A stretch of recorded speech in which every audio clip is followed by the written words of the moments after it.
JohnG TV. It's a celebration, baby.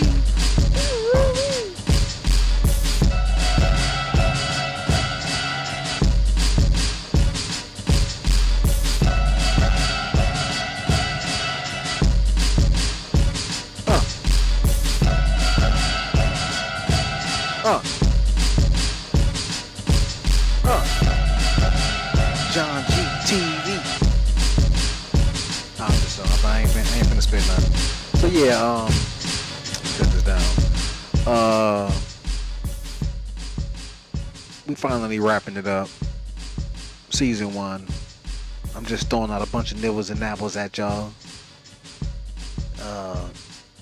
Machine guns down. You know what I'm saying? So that way y'all can have some to nibble on. Ain't nothing major. Just JohnG TV.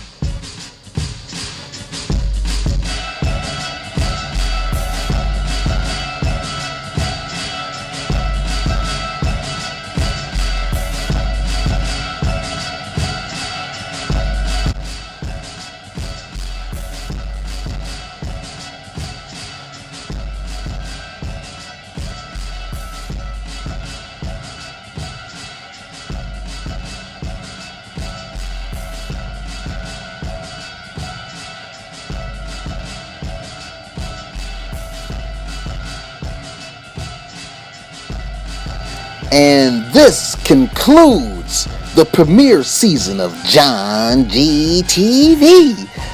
Yeah, man. So I'm really excited. I'm really looking forward to getting season 2 underway. So please stay in tune. I know it's been a rough, rocky ride. Small videos, improper audio, and all of that good stuff. But hopefully you see something and you don't lose faith and you hang in there and stay, because I'm gonna keep at it. I'm gonna keep trying to get better at this thing, and we're gonna keep doing this. And just like that, season 2, baby, is underway. Oh yes!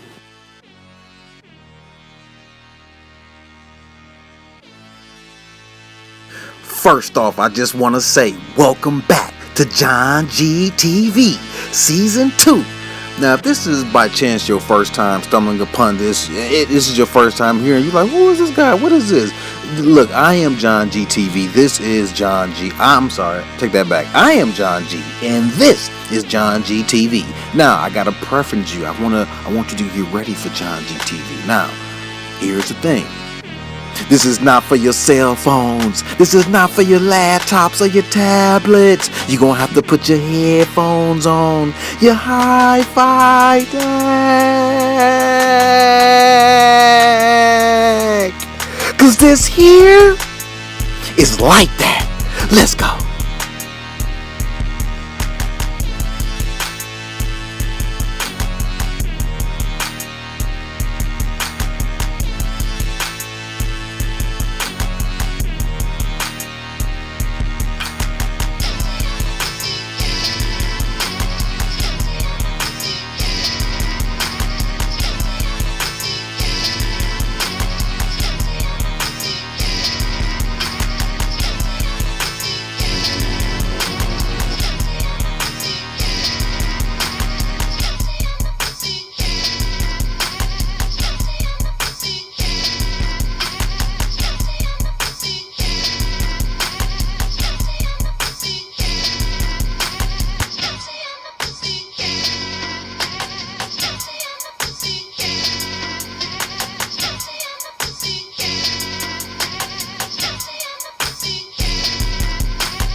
Excuse me, I interrupt this dope ass beat. This is John G chiming in.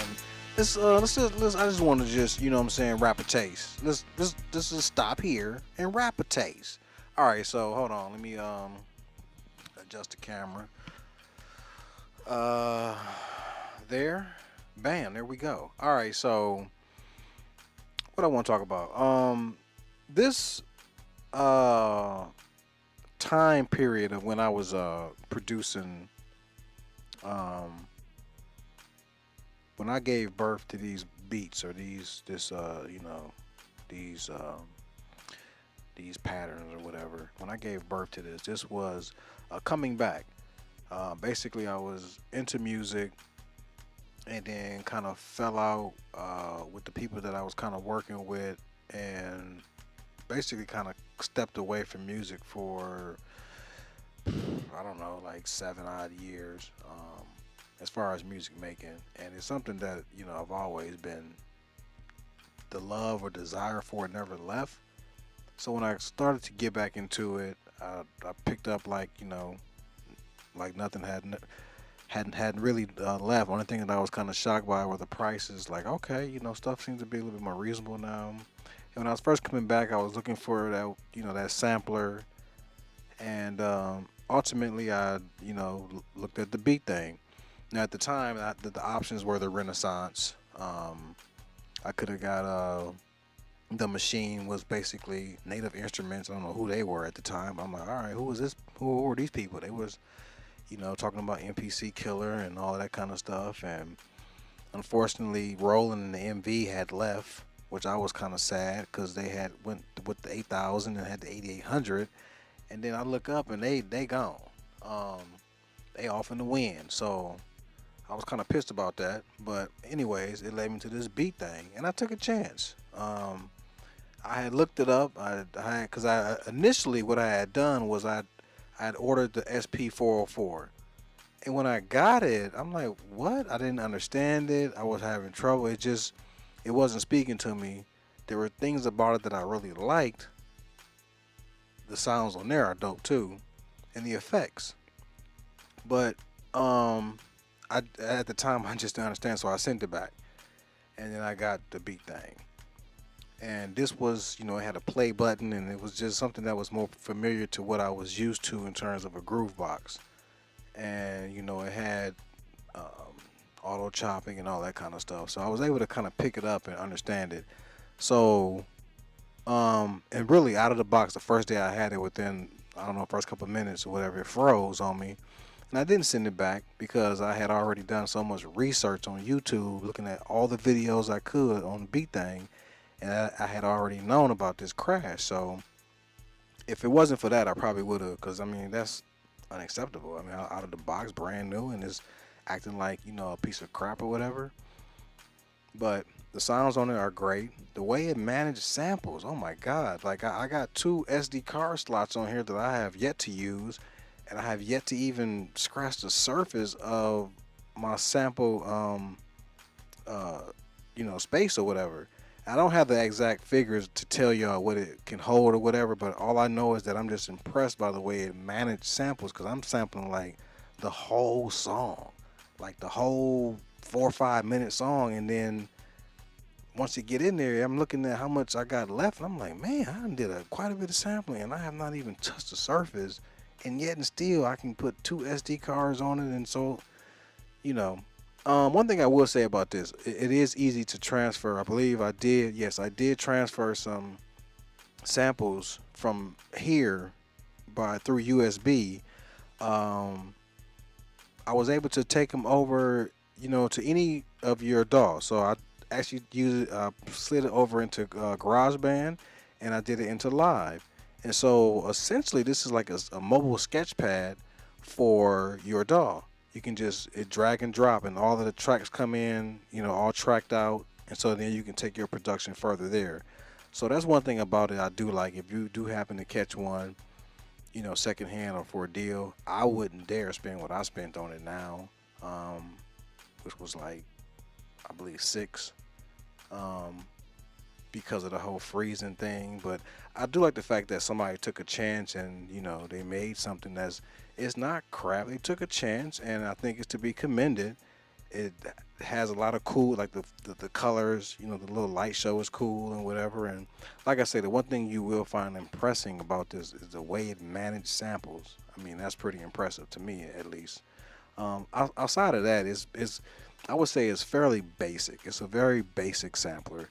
Once you get the sample, you can't manipulate the samples like you can with a Digitac or Korg Electribe or um, what else do I have that samples?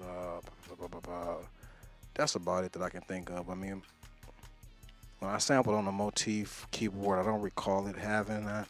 At the time, I know I wasn't even into synthesis, so I wouldn't even know if it does have. I know it does have ADSR on there, but I don't know how much manipulating tools that are there for sampling, so I can't speak on that clearly.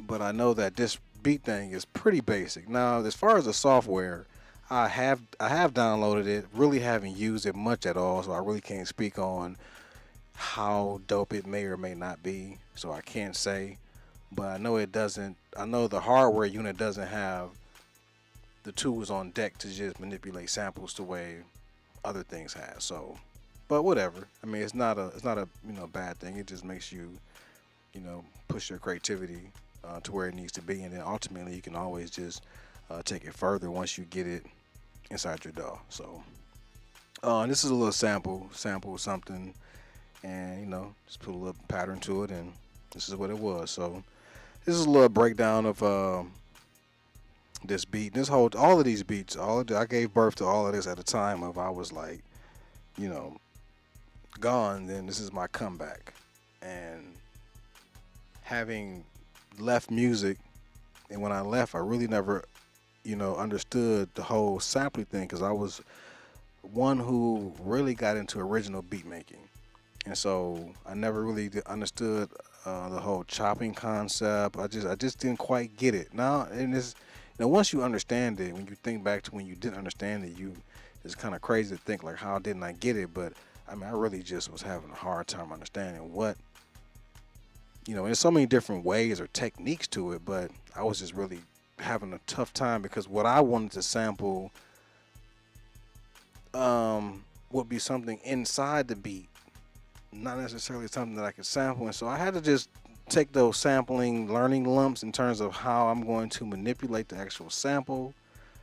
And then when you realize people are really looking for the clear spots, they're trying to find the spots where no talking or no other instruments and things of that nature. But so when you hear this and the beat sounds off, and I mean this is what it was for me at the time. I mean, it's definitely not. I mean, I like it a lot, but I can hear the flaws in it. I can hear some of the timing, which I kind of like. I don't like it to be necessarily always perfect per se, because it gives it that kind of real feel and maybe that little offbeat kind of thing. But I'm hearing some things in here that definitely sound like, yeah, like, hey, what was that? Sound like that was a little off, but whatever, it is what it is. JohnG TV, you know what it is. Pretty soon we gonna fade to black, but first, before I do that, can we just, you mind if I just jam out a little bit? I ain't gonna take up a bunch of y'all time. I just wanted to break that down real quick. All right, I'm out of here.